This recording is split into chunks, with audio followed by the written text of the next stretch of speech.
In today's video, I'm going to teach you how to add layers to your draw.io diagram in Confluence and Jira. If you want to organize your diagram more clearly, layers are a really helpful tool. They let you separate groups of shapes so your diagram is easier to manage, especially when you're working on something more detailed or collaborative. In this example, I'll be showing the process inside a Confluence page, but the same general idea also applies when you're working from a Jira issue. To get started, open the Confluence page or Jira issue that contains the draw.io diagram where you want to move shapes into layers. Once you're on the correct page, enter the page editor so you can interact with the diagram directly.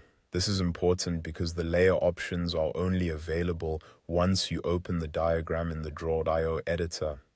Inside the editor, locate the draw.io diagram you want to work with and click on it. When you select the diagram, a floating toolbar will appear. On that toolbar, click the edit icon.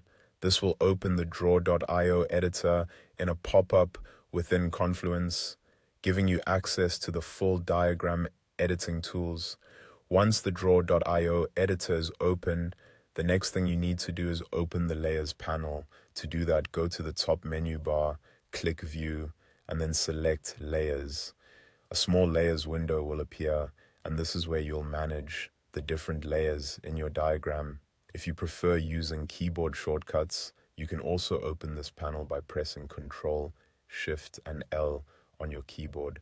That can be a faster option if you work in draw.io often. With the Layers panel open, you're ready to add a new layer. At the bottom of the panel, click the plus icon. This creates a new layer in your diagram. After adding it, rename the layer so it clearly reflects what you plan to place on it. Giving layers descriptive names is a good habit because it makes your diagram much easier to navigate later, especially if you end up using multiple layers for different types of content. And that's all there is to it. You've successfully added a layer to your draw.io diagram in Confluence or Jira. From here, you can continue organizing your diagram more efficiently by separating content into clearly labeled layers. This can make editing easier and help keep more complex diagrams neat and manageable.